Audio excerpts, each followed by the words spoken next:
que es una introducción de una serie de sermones que vamos a estar predicando del libro de Ageo. ¿Quiénes han leído el libro de Ageo? ¿Quién? Ageo es un libro fácil de leer. ¿Por qué? ¿Por qué es Ageo fácil de leer? Vamos a ver, ¿quién me dice? Porque es un libro cortito, solamente tiene 2 capítulos. Y yo le voy a pedir a la iglesia que se mantenga leyéndose el libro de Ageo, se lo lea toda la semana. Esa es una tarea. Cada semana usted va a venir aquí leyendo el libro de Ageo. Del público, voy a parar a alguien ese día para decirle qué aprendió del libro de Ageo. Dígame qué aprendió, para ver si es verdad que lo están leyendo y no me están engañando.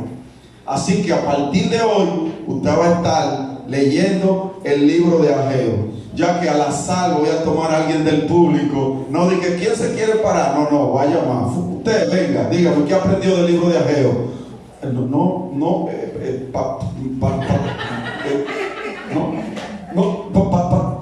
Para que no se quede así, léalo y aprenda a hacer por lo menos un versículo. Y cuando usted se pare ahí, que el pastor lo llame: oh pastor, yo me aprendí el versículo tal que dice y una vez, y salió de eso.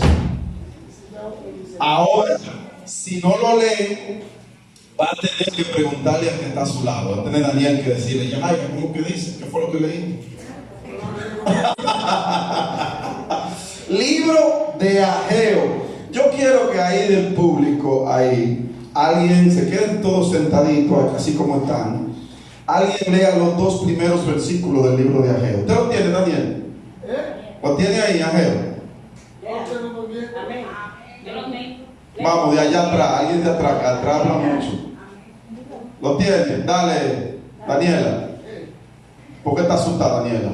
¿Tiene miedo? No, yo le estoy enseñando a él. Ya. No era Wendy, era usted. Exhortación a edificar el templo. ¿Exhortación?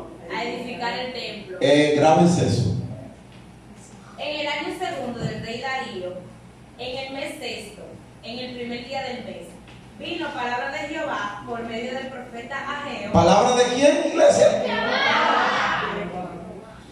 Por medio del profeta Ageo a Zorobabel, hijo de Salatiel, gobernador de Judá, y a Josué, hijo de Josadac, sumo sacerdote, diciendo: así ha hablado Jehová en los ejércitos, diciendo: este pueblo dice, no ha llegado aún el tiempo de que la casa de Jehová sea reedificada. Gloria a Dios. Dios añada bendiciones a sus santas e infalibles palabras. Vamos a pedirle al Espíritu Santo que esté guiándonos, dándonos sabiduría para reflexionar en estas palabras que acaba de ser leídas. Padre, te damos la gloria, te damos la honra, gracias. Te pedimos, oh Dios, que a través de tu Espíritu Santo nos permita, oh Dios, poder interpretar lo que quiere decir el profeta Ageo ahí en esos primeros versículos. Que sea tu Espíritu Santo, oh Dios, guiándonos al estudio de tu santa e infalible palabra.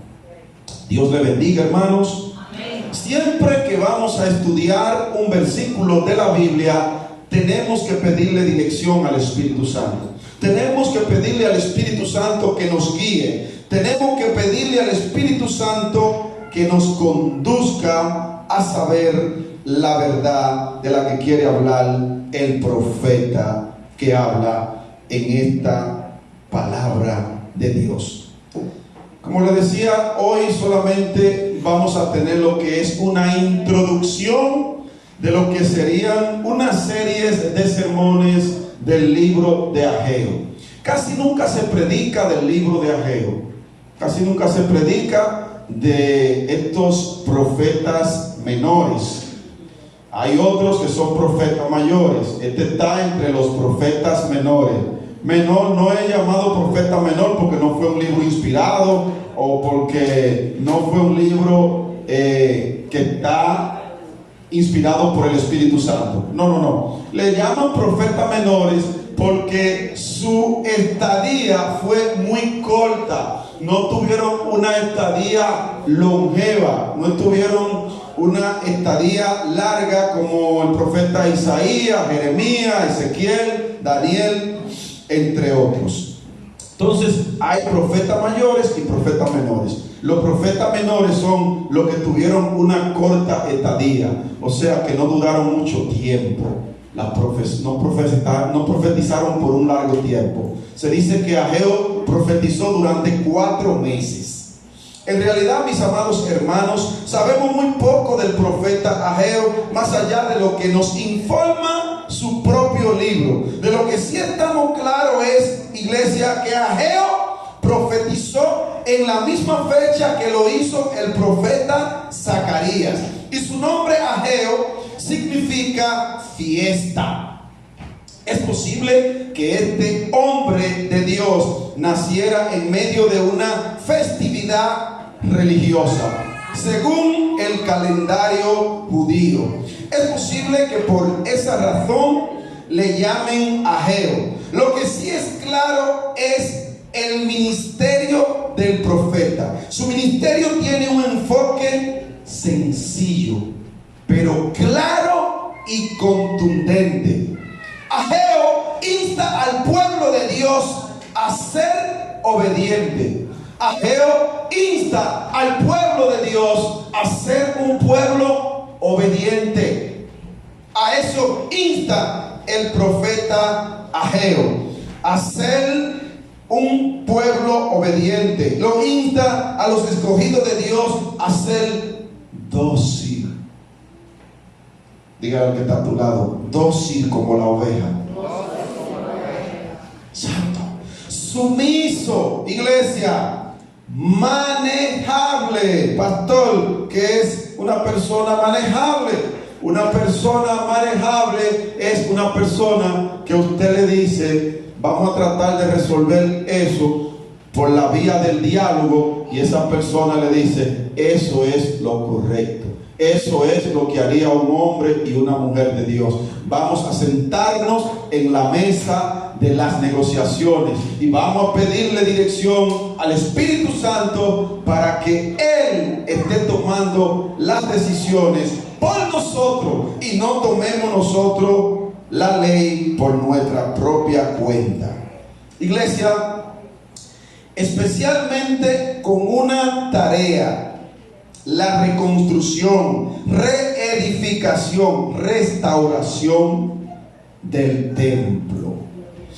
Ese es el tema o el enfoque, iglesia, del mensaje del profeta Ageo. Este profeta insta al pueblo de Dios a ser sumiso, especialmente en el restablecimiento del templo. Vamos a ver muchas iniciativas aquí del pueblo de Israel con relación a la reconstrucción del templo. Aquí este libro se compone de 4 oráculos o mensajes proféticos que se dieron en el 2º año del rey Darío primero. Y el primer mensaje profético consiste en un breve debate, un discurso de juicio que tiene como propósito corregir las prioridades del pueblo. Número 2, un mensaje profético que se produjo menos de un mes después para el pueblo y tiene que ver con el trabajo de reconstrucción del templo y con una promesa de la gloria futura que tiene como fin animar a todos aquellos que están desanimados. ¿Estás tú desanimado? Anímate. Y un tercer mensaje profético que es una reflexión sobre la ley y la santidad del pueblo. Y un cuarto mensaje profético que va dirigido a Zorobabel, el gobernador de Judá, quien es descendiente del rey David. Sí, Zorobabel es descendiente del rey David. Constituye, iglesia, un gran alivio a la hora de afrontar la tarea de hacer el análisis de cualquier libro de la Biblia y poder ubicarlo con exactitud en la historia y la cronología de la revelación divina. Ageo es uno de estos libros que nos da fechas puntuales, fechas exactas. Es el libro de Ageo. Ageo le facilita a usted de una forma magistral esas fechas. Desde el principio nos sitúa en el momento exacto de la historia. Todo el acontecer del libro tiene lugar en unos 4 meses y sus fechas son exactas. El primer mensaje, algunos estudiosos de la Biblia lo sitúan en el 6º mes, agosto-septiembre, según Ageo 1, del 1 al 15. Y el segundo mensaje está en el 7º mes, que sería septiembre, octubre, según el calendario judío, y está en Ageo 2, versículo 1 al 9. Y el tercer mensaje está en el mes de noviembre aproximadamente, que está en Ageo 2, del 10 al 10. Y el último mensaje se sitúa aproximadamente noviembre-diciembre, que está en los últimos versículos del libro de Ageo. En las escrituras hebreas, iglesia, este libro forma parte del libro de los 12 y es conocido como uno de los profetas menores. Esto le decía al inicio, no porque no tenga importancia como tienen los demás libros, sino por su volumen en comparación con Isaías, Jeremías, Ezequiel y Daniel. Vamos a leer, yo voy a leer en esta versión me encanta esta versión de la Biblia de las Américas, Ageo 1 al 2. Dice así: el año segundo, según el rey Darío, en el mes sexto, el día primero del mes, vino la palabra del Señor por medio del profeta Ageo a Zorobabel. Anote ese nombre por ahí, Zorobabel, hijo de Salatiel, gobernador de Judá, y al sumo sacerdote Josué, hijo de Josadac. Pastor, ¿por qué dice Josué, hijo de Josadac? ¿Usted sabe por qué? Hace un tiempo yo prediqué aquí del libro de Josué y hablaba de Caleb. Y ahí decían, Caleb, hijo de quién. Ya no se recuerdan. Josué, hijo de quién. Tampoco se recuerdan. Ahí en esa época decían Josué, hijo de Nun. Y aquí dice Josué, hijo de Josadac. ¿Usted ve? Lo identificaban por el padre. Por ejemplo, Jean-Pierre, hijo de Rubio, de Ramón Elías. ¿Ve? Lo identifican así. Daniela, hija de Daniel. Así era que lo identificaban, porque puede ser que aquí en la iglesia tengamos 3 Danielas y la vamos a identificar: Daniela, la hija de Daniel; Daniela, la hija de José; Daniela, la hija de Juan. Para que usted tenga una idea, que cuando usted vea esos nombres en la Biblia que diga fulano de tal, hijo de, eso es para identificar de quién está hablando, de quién está diciendo. Así dice el Señor, el 2 de los ejércitos: este pueblo dice, no ha llegado el tiempo de que la casa del Señor sea reedificada. ¿Qué significa reedificar? Cuando usted reedifica algo o reconstruye algo, ¿por qué lo hace?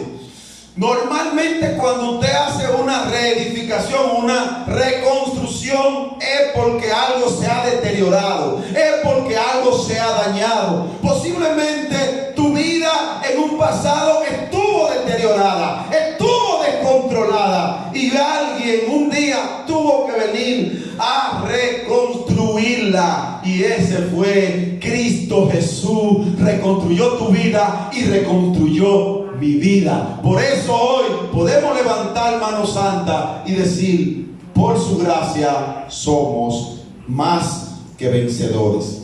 Amén.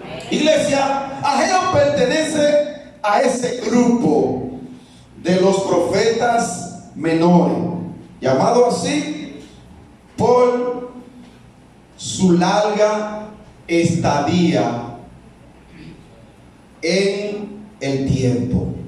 No es llamado así porque el libro no se ha inspirado. No.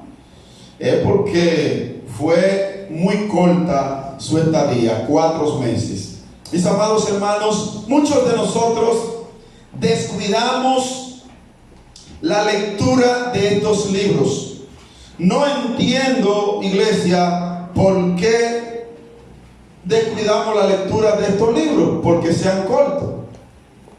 De hecho, casi nadie le gusta predicar de estos libros tan cortos de la Biblia, excepto que no sea que van a predicar de Jonás. Todo el mundo quiere predicar de Jonás o de Habacuc, de muchas personas también, porque tiene buen material para prédica. Pero luego de ahí, los demás libros que son profetas menores, casi nadie quiere predicar de ahí. Ahora, de Daniel todo el mundo quiere predicar, y no es Daniel Espinal. De Ezequiel todo el mundo quiere predicar. De Jeremías también. O sea, que de los profetas mayores todo el mundo quiere hablar, pero de los menores no hay ese grande interés. Pero Dios es bueno. Mis amados, le seguimos pidiendo al Espíritu Santo que traiga un avivamiento a nuestras vidas, que luego de esta serie de sermones podamos motivar a otros a venir al Evangelio.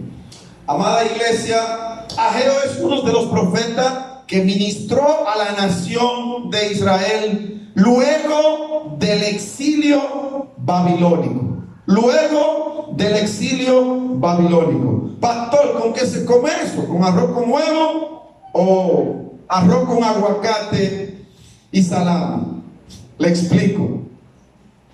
Dios había permanecido llamando a su pueblo a que se arrepienta de sus pecados, a que se volvieran a Él a través de sus profetas. Pero estos decidieron hacerse lo desentendido a la voz de Dios. Una persona que está exiliada es una persona que es desterrada de este país a otro país. Por ejemplo, eso se usaba mucho, aunque yo no viví esa época, pero mis ancestros me hablaban de eso, de la época del 1930 al 1961. Nuestro país vivió una vida totalmente difícil porque vivimos una tiranía de aproximadamente 30 años de dictadura, donde gobernó el dictador Rafael Leonidas Trujillo Molina, el jefe, como le decían. Por eso, en los lugares que yo he trabajado, que me he tocado dirigir personal, no me gusta que me digan jefe, no me diga eso. Entonces, en ese largo periodo se usaba mucho lo del exilio. Muchas personas fueron exiliadas a otros países. Dentro de eso estaba el profesor Juan Bosch, que fue exiliado a Cuba, y ahí en el exilio comenzó a estudiar. Otros fueron exiliados políticos en el gobierno del doctor Joaquín Balaguer, y eso se da. En este caso, los israelitas fueron exiliados a Babilonia, pero porque su nación fue invadida por otra nación. Eso le permitió, eso le obligó a ellos a que se lo llevaran como exiliado. Pero Dios había permanecido en el corazón de esos exiliados. Siempre le vivía recordando de que ellos tenían que regresar a su tierra, a Jerusalén.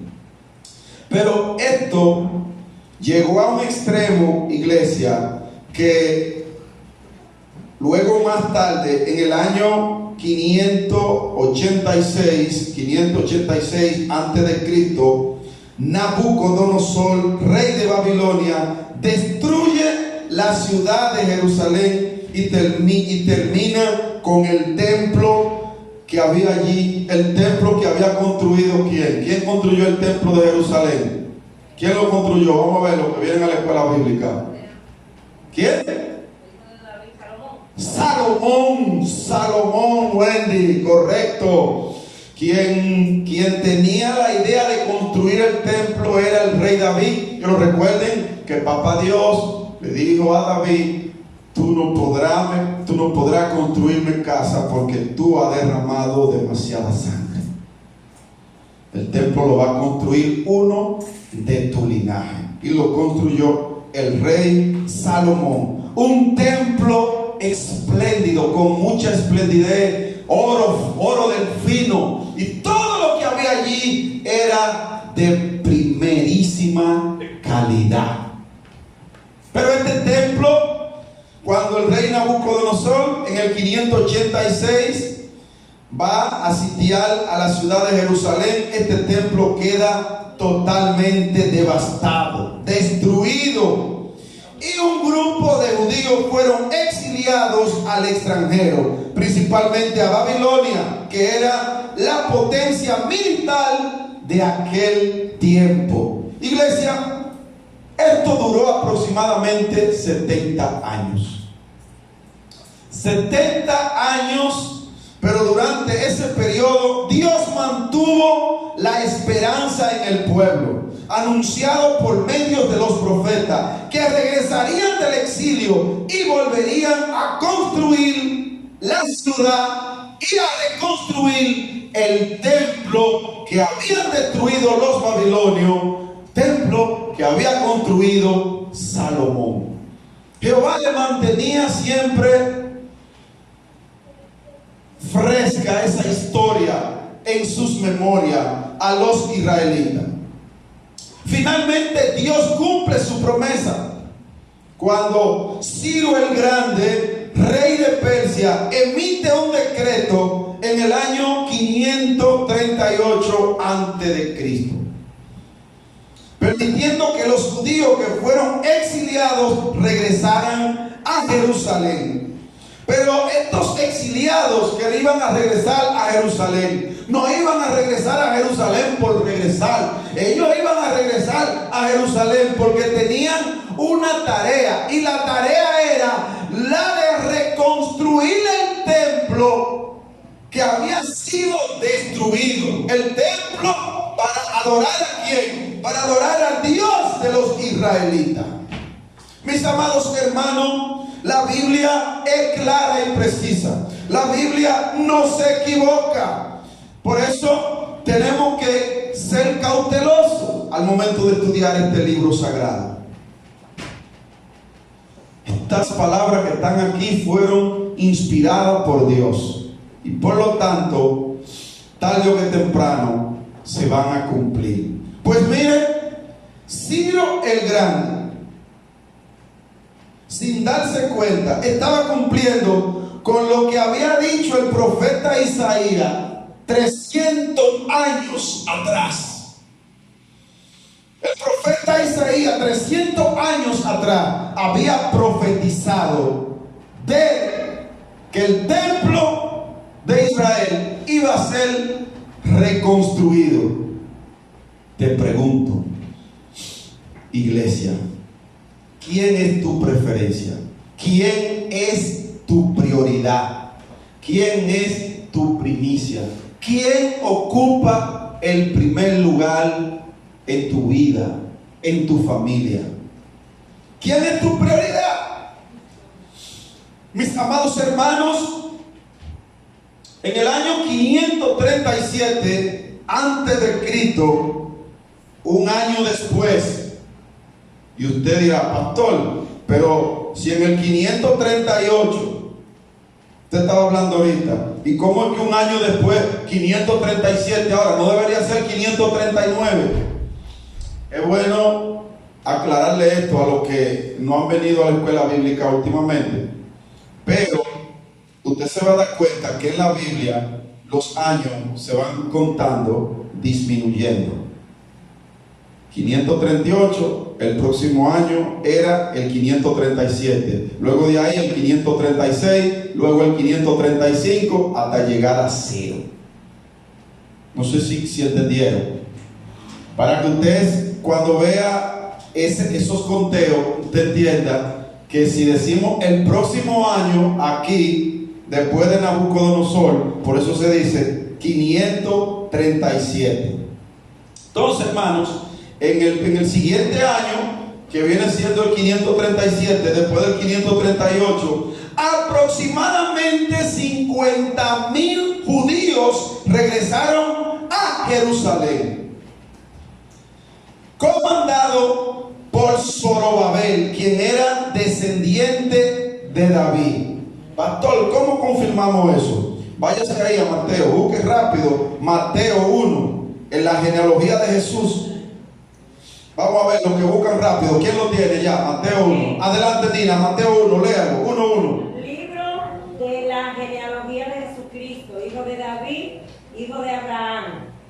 Abraham engendró a Isaac, Isaac a Jacob, y Jacob a Judá y a sus hermanos. Judá engendró de Tamar a Fares y a Zara, Fares a Esrom y Esrom a Arán. Arán engendró a Aminadab y Aminadab a Nazón, y Nazón a Salmón. Salmón engendró de Raab a Boz, Boz engendró de Ruth a Obed y Obed a Isa. Isaí engendró al rey David, y el rey David engendró a Salomón, de la que fue mujer de Urías. Salomón engendró a Roboán, Roboán a Abdías y Abdías a Asa. Asa engendró a Josafat, Josafat a Jorán, y Jorán a Usías. Usías engendró a Jotán, y Jotán a Acaz, y Acaz a Ezequías. Ezequías engendró a Manasés, Manasés a Amón, y Amón a Josías. Josías engendró a Jeconías y a sus hermanos en el tiempo de la deportación a Babilonia. Después de la deportación a Babilonia, Jeconías engendró a Salatiel, y Salatiel a Zorobabel. Gloria a Dios, déjenlo ahí. Ahí está la genealogía. ¿Por qué quise que leamos ahí? Porque no nos gusta leer eso de la genealogía, pero siempre es bueno ir a la fuente. ¿Quién es la fuente? La Biblia. El que está predicando siempre tiene que guiarse de la Biblia para saber lo que está diciendo. Vaya y confírmelo ahí. Entonces, Zorobabel era descendiente de David, y lo confirmamos en la lectura que Dina acaba de leer en el libro de Mateo capítulo 1. Ahí en la genealogía de Jesús y Josué, el sumo sacerdote. Zorobabel y Josué eran los dos hombres clave. Tan pronto regresaron, iglesia, a Jerusalén, según Esdras capítulo 3, en los primeros versículos dice que lo primero que hicieron fue reparar, la iglesia, el altar. ¿Qué fue lo primero que hicieron? Reparar el altar. ¿Usted sabe qué era el altar, iglesia? El altar era el lugar donde se quemaba la ofrenda que se le llevaba al Dios de Israel. El altar era el lugar donde se adoraba a Dios. El altar era el lugar donde usted iba y llevaba sus pecados. Le decía: Señor, mira, te traigo un macho cabrío y te presento mis pecados. Y ese macho cabrío inocente, su sangre era derramada ahí por los pecados suyos. Luego ese sacrificio fue sustituido por Cristo Jesús. Cristo Jesús, que sustituyó el pecado suyo.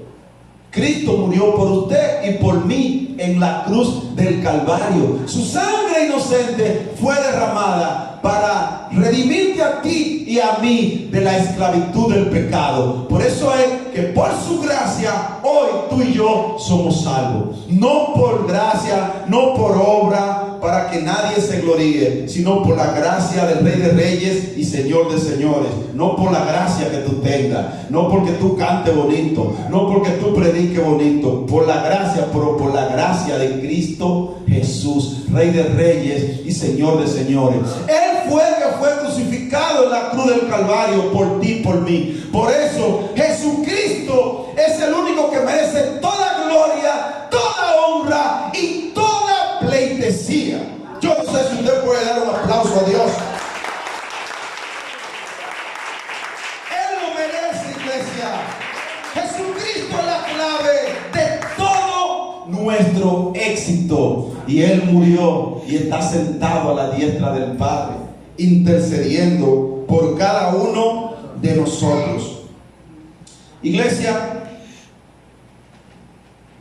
hasta ese momento todo parecía marchar bien, todo iba viento en popa en el pueblo de Israel, hasta que aparecen algunos pueblos vecinos que comenzaron a oponerse, a estar en contra a la reconstrucción del templo de Jerusalén. Dentro de estos pueblos o tribus se destacaron los samaritanos. Para ponerle la tapa al pomo, el rey Ciro de Persia muere en batalla. Y luego que Ciro muere en batalla, le sucede el rey Asuero, quien de inmediato comenzó a recibir presión para que detuviera ese proyecto de reconstrucción del templo de Israel.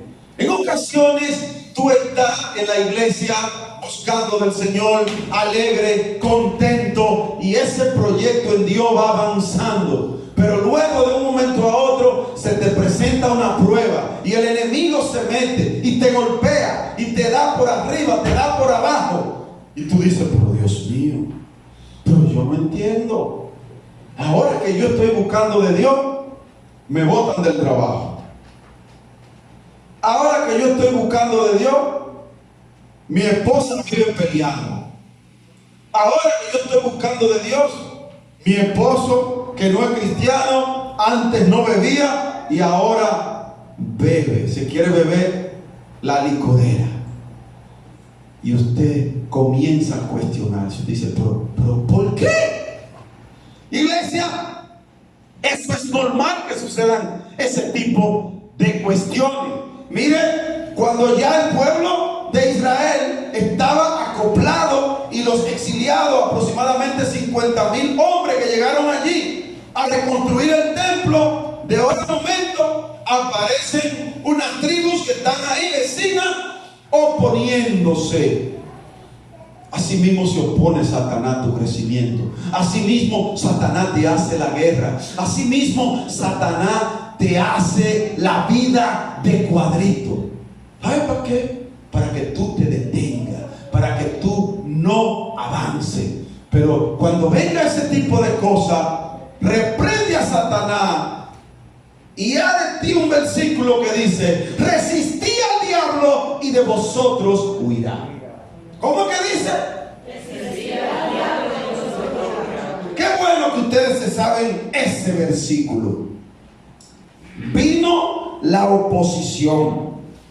Mis hermanos, esto era obvio que traería un desánimo entre los israelitas que estaban a cargo de la reconstrucción. Cuando se detuvo este proyecto por completo y muy pocos de estos judíos que regresaron del exilio, sucedió algo.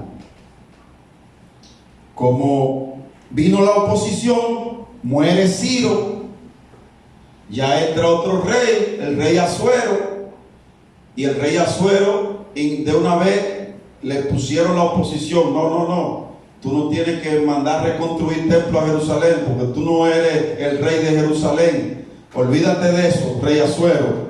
¿Qué sucedió con los 50,000 que regresaron del exilio a esa tarea que Dios le había encomendado? Llegó un momento que estos exiliados se acostumbraron a celebrar su sacrificio en las ruinas del templo. En las ruinas del templo se acomodaron.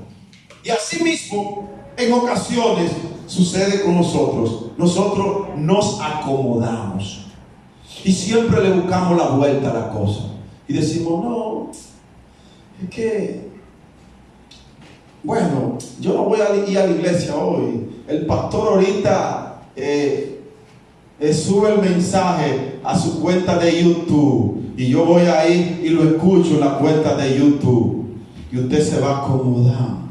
Y ya está que todos los domingos entra a la página del pastor y escucha el mensaje ahí. Y no quiere venir al templo.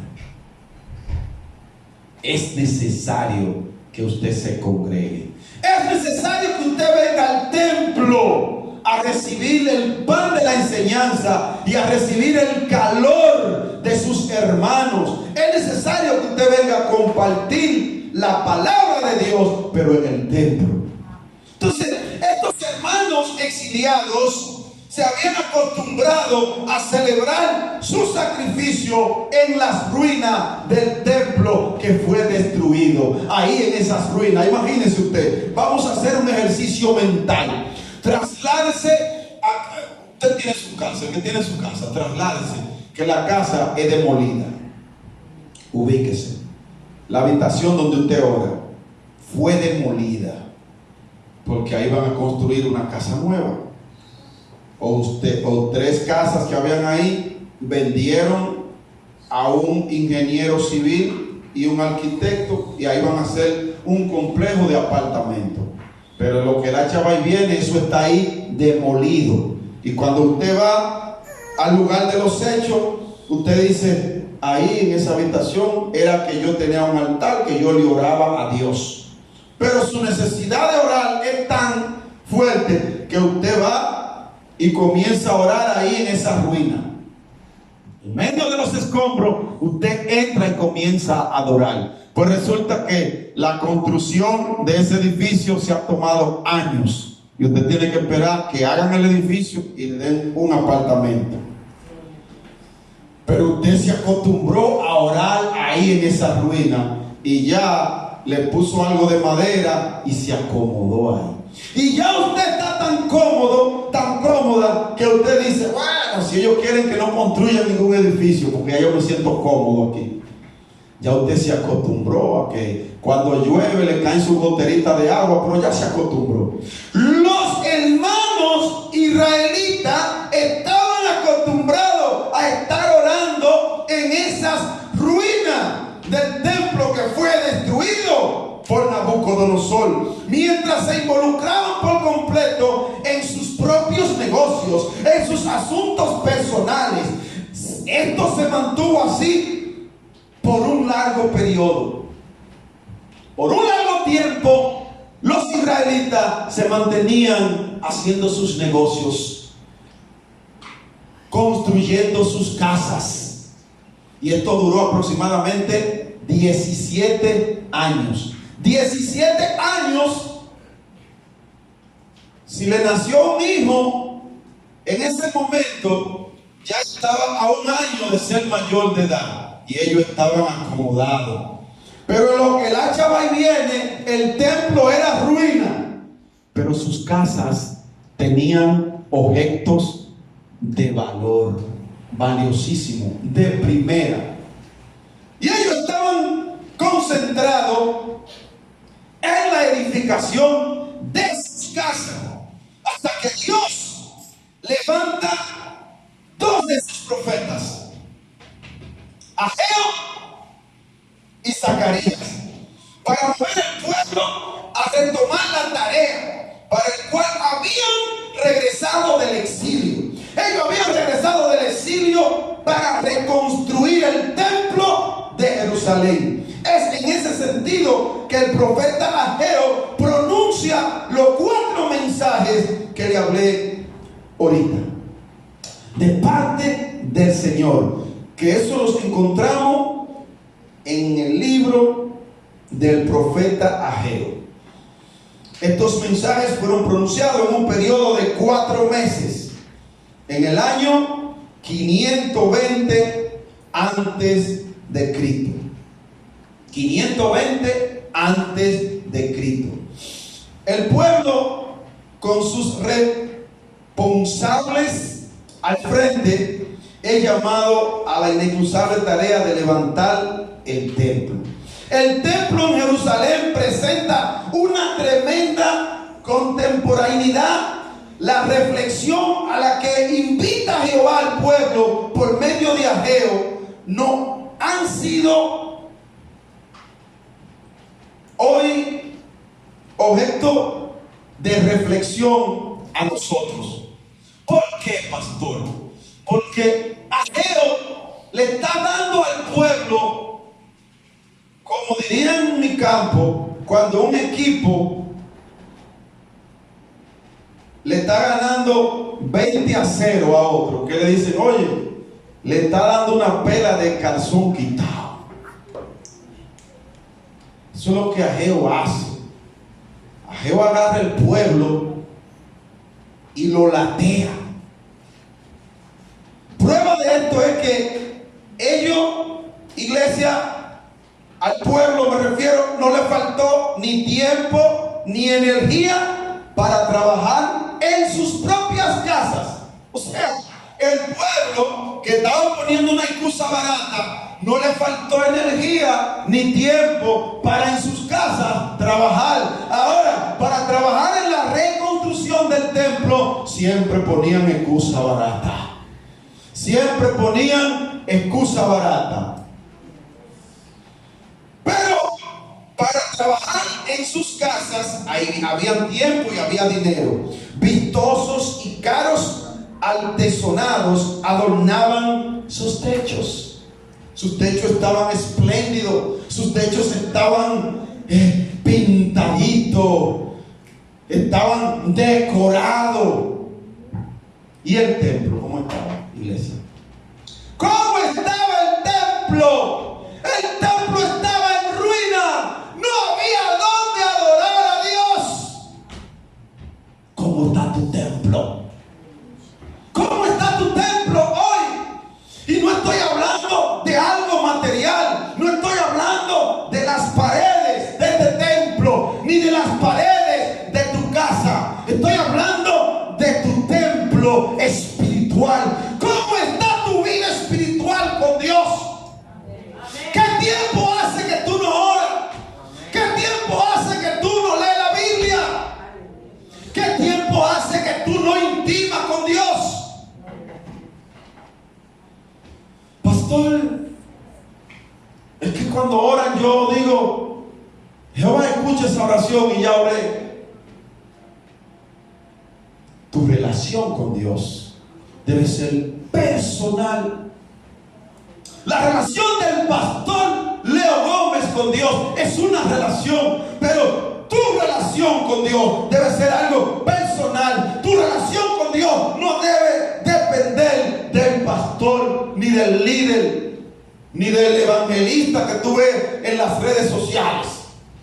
Tu relación con Dios es algo personal entre usted y Dios. No mire al pastor, mire a Cristo.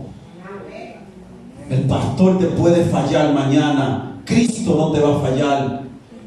Tu familia te puede fallar mañana, Cristo no te va a fallar, iglesia. Esta actitud difiere del todo con la del rey David. El rey David decía que él no era feliz sabiendo que mientras él vive en una mansión, el arca del pacto descansa entre cortinas. Y eso está en 2 de Samuel 7:2. La actitud de esta situación es sorprendente e incuestionable, iglesia. El reinado de Dios se ve detenido en su desarrollo, en tanto en cuando sus súbditos prefieren ocuparse de sus propios negocios y abandonar sus deberes para con Dios. Para con Dios. Opciones. Usted se concentra en la universidad, Y es bueno que se concentre en la universidad. Felicito a los que están estudiando y a los que van a estudiar. Estudie, prepárese, avance para que mañana sea un hombre y una mujer de bien. No deje de estudiar. Si no puede ir a la universidad, hágase un curso técnico, hágase técnico profesional. Olvídese, hay mucha gente que cree que nada más hay con carrera universitaria que se vive. Uno de mis hermanos, llamado Francisco Alberto Gómez de Olio, yo le digo Cisco porque que ese nombre es muy largo. Yo soy como los americanos que chico los nombres. Yo a él le digo Cisco Gómez, y ya ahí resuelvo. Ese muchacho me pide un consejo y yo le digo: mira, nosotros somos demasiados, somos 10 hermanos. Los mayores no podemos comenzar a estudiar ahora. Tenemos que ayudar a los viejos aquí con la manutención de los demás. Vete a Infotec y hazte técnico profesional. Estudia mecánica automotriz. Se fue a Infotec, cogió mi consejo, estudió mecánica automotriz y hoy Francisco gana más que cualquier ingeniero, que cualquier médico, que cualquier abogado, hoy que cualquier licenciado. Y lo que es técnico profesional se fue a Infotec. Si tú ves que tú tienes una situación que no puedes hacerte profesional, estudia una carrera técnica, pero no te quedes detenido. Estudia inglés, que ya el que es profesional y no sabe inglés es un bachiller más. Si usted es profesional y no sabe inglés, es un analfabeto. Tiene que saber el idioma inglés, porque en todos los trabajos que usted va, si usted va y usted es licenciado en contabilidad, Pedro licenciado en contabilidad, Juan licenciado en contabilidad y experto hablando inglés, lo lee y lo escribe, de una vez el currículum de Pedro es rechazado y cogen el de Juan, porque Juan es bilingüe. El hombre habla inglés y habla español. Así que es bueno estudiar y es bueno trabajar. ¿Por qué hago aclarando? Porque estamos predicando aquí de unos señores que se olvidaron del Señor, y ya la pastora me hizo señas. ¿Qué cosa? Yo quiero empezar a predicar. Wow. Me apagaron el hacho, compañero, pero está bien.